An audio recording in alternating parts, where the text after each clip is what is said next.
নির্বাচনী মাঠে ফরিদপুর ৪ আসনে কেন মুজাহিদ বেগকে নির্বাচিত করবেন, শুনুন তার মুখ থেকে। সমাজ পরিবর্তনের দিক নির্দেশনা নিয়ে আসছেন স্থপতি মুজাহিদ বেগ, চরবদর্শন, সদরপুর, ভাঙ্গা থেকে।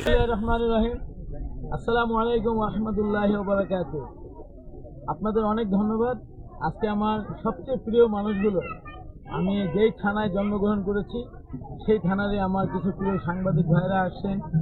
আপনারা আমাকে সুন্দর একটা প্রশ্ন করেছেন যে চরবদ্রেশন উপজেলা থেকে ইতিহাসের প্রথমবারের মতো, আমরা বলতে পারি বাংলাদেশ সৃষ্টির পরে এই প্রথমবারের মতো 3 থানা মিলে ভাঙ্গা, চরবদ্রেশন এবং সদরপুর থেকে এই যে আমাদের ফরিদপুর 4 আসন, এই 4 আসনের মধ্যে প্রথমবারের মতো চরবদ্রেশন থানা থেকে বেগ পরিবারের একজন সন্তান, তিনি আপনাদের প্রতিনিধিত্ব করার জন্য আজকে স্বতন্ত্র প্রার্থী হিসেবে নির্বাচনের মাঠে দিনের পর দিন, রাতের পর রাত, গ্রাম থেকে গ্রাম, শহর থেকে শহর, ইউনিয়ন থেকে ইউনিয়ন আমি চষে বেড়াচ্ছি শুধু এলাকার কল্যাণের জন্য। আমরা 1930 সাল থেকে আজ পর্যন্ত ফরিদপুর জেলার এবং ফরিদপুর 4-এর গরিব, অসহায়, নিরীহ মানুষদেরকে, আমি মনে হয় ফরিদপুর 4-এর একমাত্র প্রার্থী যে এমপি হওয়ার আগেই আমার পরিবারের কল্যাণে এবং আমাদের ভাইদের, এলাকাবাসীর কল্যাণে, আপনাদের দোয়ায় আমরা এই অঞ্চলে মানুষের কল্যাণ হয় এরকম বহু প্রতিষ্ঠান আমরা করেছি। স্কুল থেকে শুরু করে কলেজ, মাঠ, মসজিদ, মাদ্রাসা, হসপিটাল, এমন কোনো কল্যাণমুখী কাজ নাই যে আমরা করিনি। বাংলাদেশের ইতিহাসে আমার জানা মতে এককভাবে একক পরিবার 37,000-এর বেশি মানুষকে চোখের দৃষ্টি ফিরিয়ে দেওয়ার জন্য যে চেষ্টা করা হয়েছে, অপারেশন করা হয়েছে, তা ছিল সম্পূর্ণ ফ্রি। এটা কতকাল থাকবে? ওই পর্যন্ত থাকবে যতকাল এই আমার এলাকা থাকবে, যতকাল বেগ পরিবার থাকবে, যতকাল বেগ পরিবারের সামর্থ্য থাকবে। এমপি হই অথবা এমপি না হয়, এই মানুষের কল্যাণে আমরা যে কাজগুলো করি সেটা আজীবন চলতে থাকবে, আমৃত্যু চলতে থাকবে। আপনারা আরও জানেন, শিক্ষাক্ষেত্রে আমরা ব্যাপক ভূমিকা রাখি এই এলাকার মানুষের জন্য। আমরা দীর্ঘদিন যাবৎ, কয়েক যুগ ধরে আমরা এই এলাকার ছাত্রছাত্রীদের পড়ালেখার মান আরও ভালো করার জন্য, উচ্চশিক্ষার জন্য আমরা ব্যাপক উপবৃত্তি দিয়ে থাকি।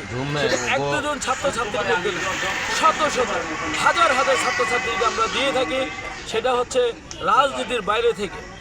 ইতিমধ্যে আপনারা অনেকেই জেনে গেছেন যে আমার দাদা থেকে শুরু করে আমি পর্যন্ত, এখন পর্যন্ত আলহামদুলিল্লাহ আমার কোনো ধরনের রাজনৈতিক কোনো দলের সাথে সংশ্লিষ্টতা নাই, এখন পর্যন্ত নাই। ভবিষ্যতে কি হয় সেটা মহান রব্বিল আলামিনই ভালো জানেন। আমি যদি এমপি হইতে পারি তাহলে আমাদের পরিবারের যে কল্যাণকামী কাজগুলো, কল্যাণমুখী কাজগুলো মানুষের জন্য আমরা সারা জীবন করে থাকি, এই কাজগুলো এত ব্যাপকভাবে হবে যে আমার মনে হয় যে আমি ফরিদপুর 4-কে আপনাদেরকে সাথে নিয়ে, প্রবাসীদের সাথে নিয়ে, এই মা বোনদের সাথে নিয়ে, যুবকদের সাথে নিয়ে, এলাকার নিরীহ মানুষদেরকে সাথে নিয়ে বাংলাদেশের মধ্যে একটা মডেল ফরিদপুর 4 তৈরি করতে চাই, যেখানে একটা মায়ের কোলে একটা শিশু নিরাপদে ঘুমাবে, একটা মা তার ঘরের দরজা খুলে যেন ঘুমাতে পারে। আমি এরকম একটা নিরাপদ ফরিদপুর 4 তৈরি করতে চাই, ইনসাফের ফরিদপুর 4 তৈরি করতে চাই, যেখানে থানার দালালি থাকবে না, চাঁদাবাজি থাকবে না, গায়েবী মামলা থাকবে না, প্রতিহিংসা থাকবে না। যে যে দল করেন, যে যে মতের মানুষ হন, আমরা একসাথে সুন্দরভাবে বসবাস করতে চাই। আপনারা সবাই যদি আমার সাথে থাকেন, ইনশাল্লাহ এই মাটির ইজ্জতের রক্ষা হবে, ফরিদপুর 4-এর ইজ্জত রক্ষা হবে, ভাঙ্গার ইজ্জত রক্ষা হবে, সদরপুরের, চরবদ্রেশনের সবার ইজ্জত রক্ষা হবে, কারণ আমি তাদেরই সন্তান। সবাইকে ধন্যবাদ, আপনারা ভালো থাকবেন। আসসালামু আলাইকুম।